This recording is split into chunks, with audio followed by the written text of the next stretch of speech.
Puji Tuhan, saudara-saudari, di dalam sesi yang pertama ini kita akan melanjutkan pembahasan buku, yaitu Bahan Penggembalaan Injil Tertinggi. Saudara-saudari, hari ini kita akan melanjutkan di dalam pelajaran yang ke-12, yaitu mengenai Bapa yang mengasihi. Sebelumnya, saudara-saudari, mari kita bersatu di dalam doa untuk memulai sidang penggenapan kita pada hari ini. Amin. Tuhan, kami mengucap syukur Tuhan, oh Tuhan atas kesempatan yang Tuhan telah berikan kepada kami. Tuhan, hari ini kami boleh berkumpul bersama kembali menikmati firman Tuhan.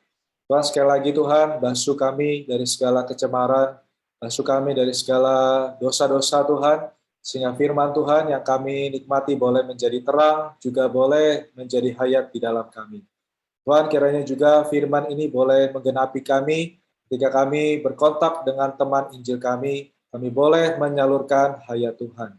Terima kasih Tuhan, kami mengasihi-Mu. Amin. Saudara-saudari, di dalam pelajaran yang ke-12 ini, saudara-saudari, kita akan membahas mengenai satu topik, yaitu Bapa yang mengasihi di dalam Lukas pasal 15.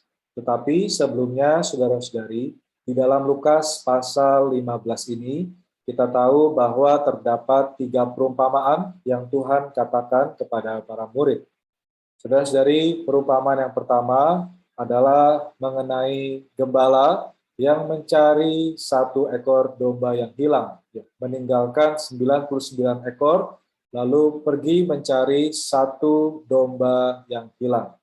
Kemudian, saudara-saudari, perumpamaan yang kedua adalah mengenai perempuan yang dengan teliti mencari dirham yang hilang sampai ia menemukannya.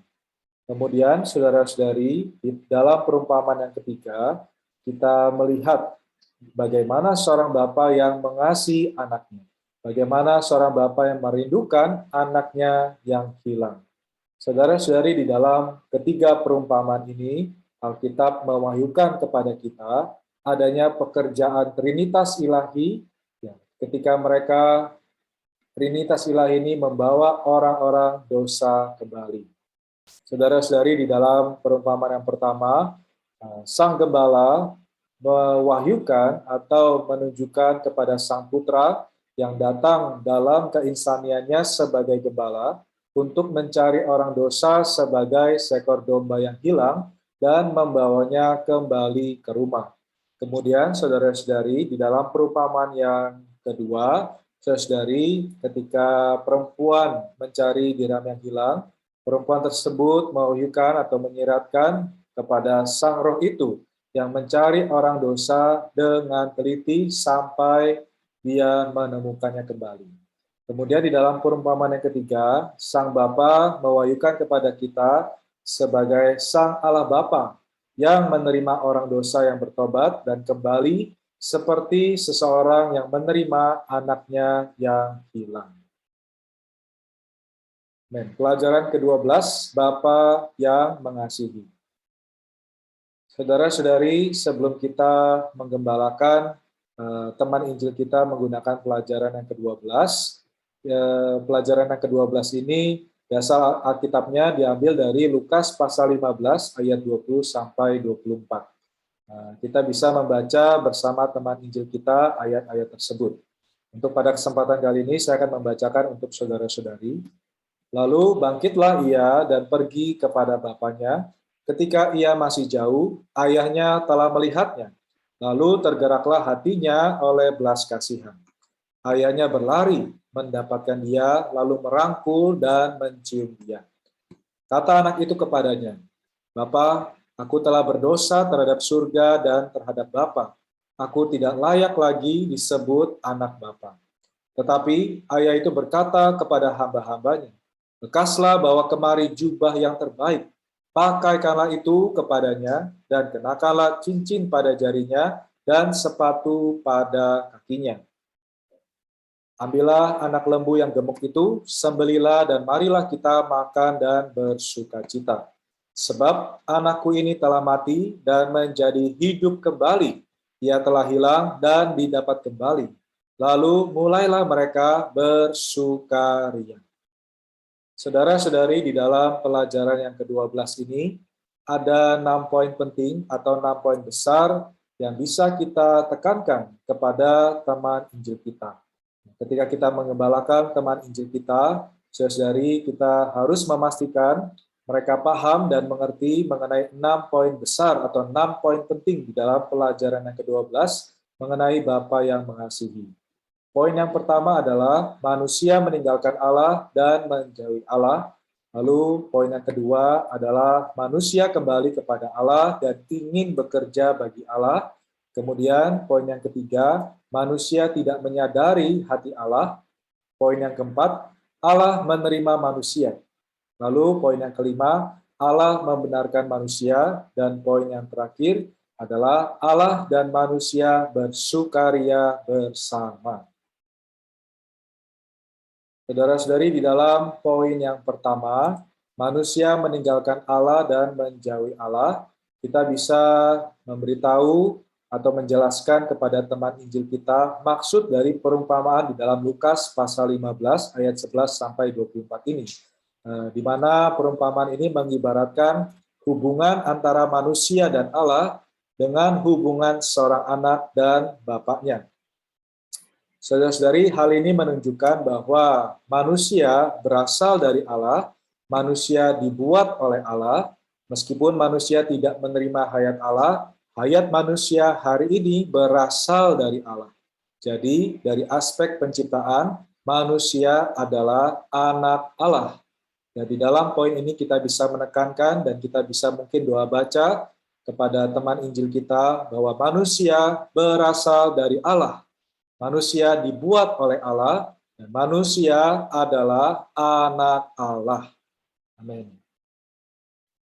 Saudara-saudari, di dalam Lukas pasal 15 ini mengenai perumpamaan Bapa yang mengasihi anaknya, saudari kita tahu dari ayat yang sudah kita baca, bagaimana kondisi dari anak bungsu yang mengambil harta bagiannya dari sang bapa. Kemudian anak itu pergi ke negeri yang jauh, berfoya-foya, ya menyanyiakan semua miliknya, dan menghabiskan hartanya dengan kehidupan yang liar.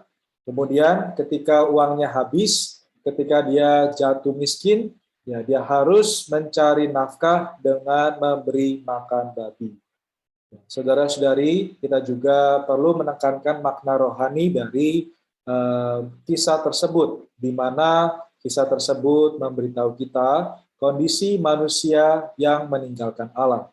Kondisi anak bungsu yang meninggalkan rumah bapaknya dan menghabiskan harta miliknya, ya, mengibaratkan atau mewahyukan manusia meninggalkan Allah dan bagaimana manusia mulai hidup di dalam dosa.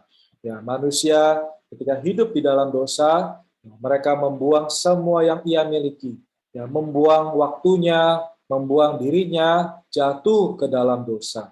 Saudara-saudari, sampai satu titik, ya, memberi makan babi adalah melambangkan menjalani kehidupan yang berdosa karena babi itu najis. Saudara-saudari, mungkin kita bisa menekankan poin-poin ini kepada teman Injil kita, bagaimana kondisi manusia yang meninggalkan Allah adalah di dalam penghidupan yang berdosa, di dalam penghidupan yang najis di hadapan Allah, dan memerlukan diri Allah untuk keselamatan. Kemudian kita masuk ke dalam poin yang kedua, saudara-saudari, manusia kembali kepada Allah dan ingin bekerja bagi Allah.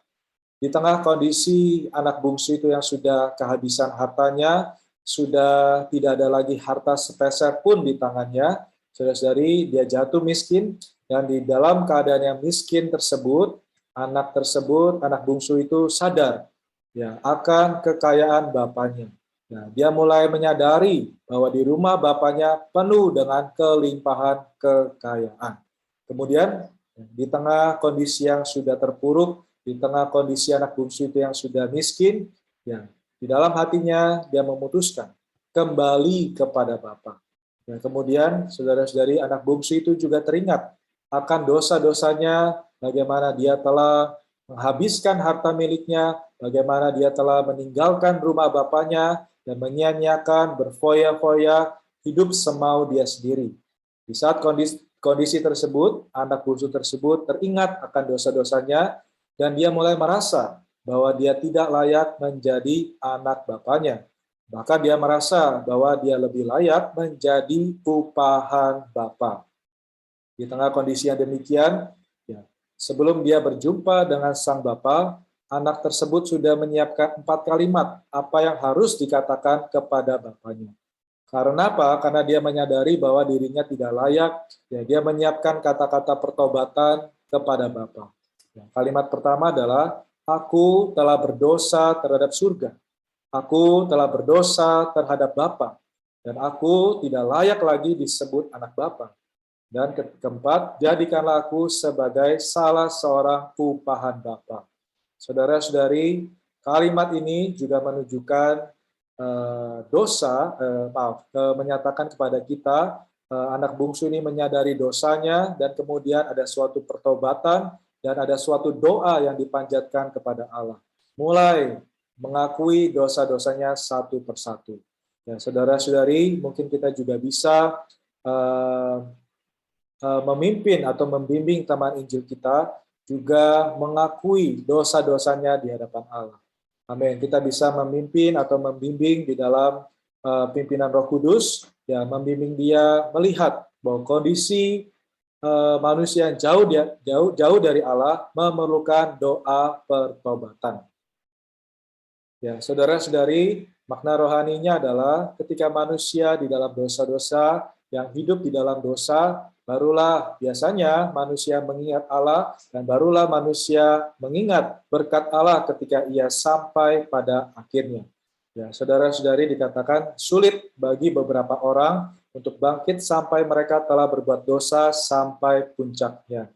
Ya, saudara-saudari, kebanyakan orang, saudara-saudari, belum menyadari bahwa dirinya berdosa kalau ia belum jatuh, kalau ia belum terpuruk kondisinya. Ya, seringkali di dalam pengalaman manusia, ketika manusia sudah jatuh sampai terpuruk, sudah jatuh sekali, barulah manusia menyadari. Ya, sama seperti anak bungsu itu ya, ketika dia sudah sangat-sangat jatuh, hartanya sudah habis, bahkan dia memberi makan babi, barulah dia menyadari betapa berdosanya dirinya. Terus dari inilah kondisi manusia. Yang terkadang ya, manusia harus jatuh dulu, baru dari Allah menyatakan betapa dosanya manusia. Terus dari kemudian, di poin yang ketiga, manusia tidak menyadari hati Allah. Ya, saudara-saudari, tadi yang sudah kita bahas, kondisi seseorang yang berdosa, ketika manusia itu sudah jatuh terpuruk, ya, barulah dia menyadari bahwa dirinya berdosa, bahwa dirinya tidak layak.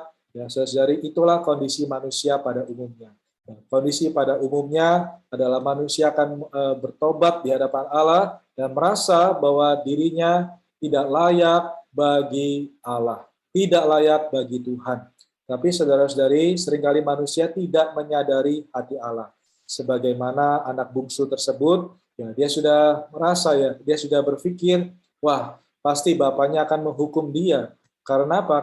Karena suatu dosa, karena suatu pelanggaran yang telah dia perbuat. Tetapi saudara-saudari, kita perlu mengucap syukur, ya, Allah kita, Bapa kita bukanlah memiliki hati yang untuk menghukum atau menghakimi manusia. Tetapi hati Allah kita, hati Bapa kita adalah hati yang merindukan anaknya. Saudari, hati Allah bukan berarti orang dosa yang bertobat harus bekerja bagi dia. Tetapi mereka akan menjadi anak-anak Tuhan. Ya, saudara-saudari, kita juga bisa membimbing teman Injil kita, ya, jika dia mulai merasa bahwa dirinya berdosa, ketika dia mulai merasa bahwa dirinya tidak layak bagi Bapa, bagi Allah, saudara-saudari, kita boleh memberikan kata-kata penghiburan ini. Kita bisa mendorong teman Injil kita bahwa hati Bapa adalah hati yang merindukan anaknya kembali. Bahwa hati Bapa adalah hati yang merindukan orang berdosa, bertobat, dan kembali kepada Bapa, kembali kepada Allah. Amin. Saudari, puji Tuhan, ya, Allah kita bukan Allah yang membuang manusia, Allah kita bukan Allah yang menghakimi manusia, Tapi Allah kita, Bapa kita adalah Allah yang menerima manusia. Terus dari kisah ini ya diceritakan atau dikisahkan hati seorang bapa ya yang menunggu anaknya. Ya, saudara-saudari, kita tahu ya di dalam Lukas pasal 15 bagaimana hati bapa ini menunggu anak ini pulang ya. Anak ini pulang ke rumah dan kembali kepada bapaknya. Bahkan saudara-saudari dari jauh Bapak itu telah melihat anak bungsu itu datang dan bahkan berlari keluar untuk menemui anak bungsu itu. Nah, hati Bapak tergerak oleh belas kasihan, bahkan Bapak berlari mencium leher anaknya. Oh, haleluya. Saudari, inilah hati Allah kita. Inilah hati Bapa kita. Dia sedang menunggu anaknya kembali. Dia sedang menunggu anak yang hilang bertobat dan pulang kembali. Amin. Ya, saudara-saudari, ini menandakan bahwa ketika Allah di surga melihat seorang yang berdosa bertobat, hatinya tergerak belas kasihan dan berlari untuk menemuinya. Dengan segenap hatinya dia memeluk orang berdosa yang bertobat. Ya, saudara-saudari, amin. Kita bisa menguatkan teman Injil kita dengan 3 kata ini. Nah, saudara-saudari, kita bisa kembali bacakan 3 kata ini dengan teman Injil kita. Kita bisa mengatakan, haleluya, hati Allah kita adalah hati Allah yang tergerak oleh belas kasihan. Oh, Allah kita adalah Allah yang berlari untuk menemui kita. Oh, juga hati Allah adalah Allah yang memeluk orang-orang berdosa yang bertobat. Saudari, di dalam Lukas pasal 15 ini, saudari adalah kisah yang sangat manis sekali. Ya, bagaimana seorang bapa merindukan anak yang hilang datang kembali. Hati Bapa, hati Allah yang sangat mendambakan orang berdosa, bertobat, dan pulang. Amin. Kemudian saudara-saudari, haleluya. Tidak sampai di sana, ya, di poin yang kelima ini, kita melihat bahwa hati Allah, hati Bapa adalah hati yang membenarkan manusia. Ya, hati Bapa tidak menghakimi, hati Bapa tidak menghukum anak yang bungsu itu, tetapi saudara-saudari dikatakan, tetapi ayah itu berkata kepada hamba-hambanya, lekaslah bawa kemari jubah yang terbaik itu, pakaikanlah itu kepadanya. Saudara-saudari, kata jubah itu atau kata itu, saudara-saudari mengartikan kata yang sangat manis sekali. Kata itu menunjukkan bahwa jubah itu, jubah yang terbaik itu, saudara-saudari telah dipersiapkan oleh Bapa untuk anak bungsunya ketika ia datang kembali. Saudara-saudari, haleluya, jubah terbaik telah dipersiapkan Allah di dalam sejangka waktu yang lama. Ya, entah kapan orang berdosa akan bertobat dan kembali, saudari, jubah yang terbaik itu sudah dipersiapkan. Jubah yang terbaik itu sudah tersedia bagi orang-orang berdosa yang bertobat. Amin, saudari. Kemudian Bapak juga mengenakan cincin pada jarinya dan sepatu pada kakinya. Ya, pula menyembelih anak lembu yang gemuk. Ya, saudara-saudari, sepatu memisahkan orang dari bumi. Ya, ketika seseorang manusia kembali kepada Allah dan dibenarkan dan dimeteraikan oleh Roh Kudus, ya, dia dapat terpisah dari bumi. Haleluya, saudara-saudari, pembenaran Allah terhadap manusia, ya, membawa manusia terpisah dari dosa, membuat manusia terpisah dari bumi, dan bahkan saudara-saudari membawa orang berdosa dimeteraikan oleh Roh Kudus yang dilambangkan oleh cincin. Haleluya, saudara-saudari, pembenaran Allah terhadap manusia membawa manusia tidak lagi terpisah, melainkan membawa manusia bersatu dengan Allah. Amin. Kemudian makna dari lembu yang tambun itu adalah mengenai menandakan Kristus yang dipersiapkan bagi kita sebagai hayat dan kenikmatan kita. Hanya ketika Kristus masuk ke dalam kita, kita dapat dipenuhi dan bahagia. Ya, saudara-saudari, kondisi manusia yang tanpa Allah, kondisi manusia yang jauh dan berdosa di hadapan Allah, tidak pernah puas. Ya, saudari, selalu mencari hal-hal untuk kesenangan dirinya. Saudari, maka itu, amin, semua manusia yang berdosa perlu keselamatan Allah. Ya, ketika saudara-saudari seorang bertobat dan diselamatkan, Amin. Kristus menjadi hayat, Kristus menjadi kenikmatan, Kristus menjadi kepuasan yang kekal. Haleluya. Amin. Kemudian saudara-saudari di poin yang terakhir, amin, kita bisa membawa teman Injil kita melihat bahwa ketika Bapa tersebut, amin, telah memberikan jubah yang terbaik, memberikan sepatu, cincin, juga menyembeli lembu tambun, ya saudara-saudari, apa yang terjadi? Sang Bapa dan sang anak makan dan minum serta bahagia bersama. Saudara-saudari, haleluya. Kehidupan orang berdosa yang bertobat dan telah diselamatkan adalah penghidupan yang bersukaria bersama dengan Allah.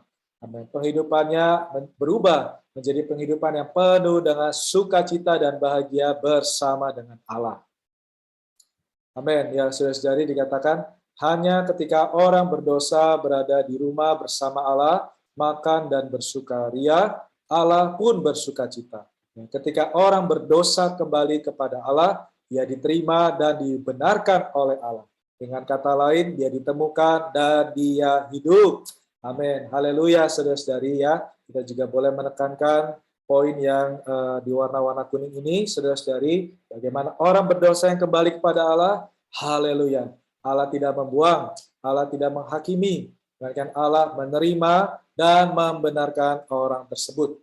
Nah, dengan kata lain, saudara-saudari, anak yang hilang telah kembali, dia ditemukan dan dia hidup. Amin. Haleluya. Saudari, kiranya di dalam pelajaran yang ke-12 ini menjadi suatu kabar sukacita ya, kepada teman Injil kita bahwa seorang berdosa, amin, memiliki pengharapan kepada hati Bapa yang mengasihi manusia. Puji Tuhan, saudara-saudari, demikian pelajaran ke-12. Kembali saya tutup di dalam doa. Amin. Tuhan, kami terus mengucap syukur di hadapan-Mu, Tuhan. Oh Tuhan, hari ini kami boleh melihat hati-Mu adalah hati yang mengasihi manusia. Hati-Mu adalah hati yang merindukan orang berdosa datang kembali untuk bertobat, datang kepada Allah.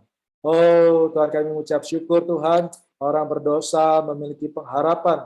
Oh terima kasih Tuhan bahwa jubah yang terbaik Tuhan telah persiapkan bagi kami orang berdosa sebelum sebelum dunia dijadikan. Oh Tuhan Yesus, kami mengucap syukur Tuhan, segala mulia dan hormat kepada Tuhan. Amen. Puji Tuhan, saudara-saudari, sebelum kita melanjutkan kepada sesi yang kedua, saya kembali mengajak saudara-saudari menyanyikan kidung yang pertama tadi kita nyanyikan. Amin.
Ku pulang, tak mau berkelana. Ku mau pulang rumah Bapa, kekal sertanya. Puji Tuhan, saudara-saudari, kita lanjutkan kepada sesi yang kedua. Amin. Tuhan Yesus memberkati.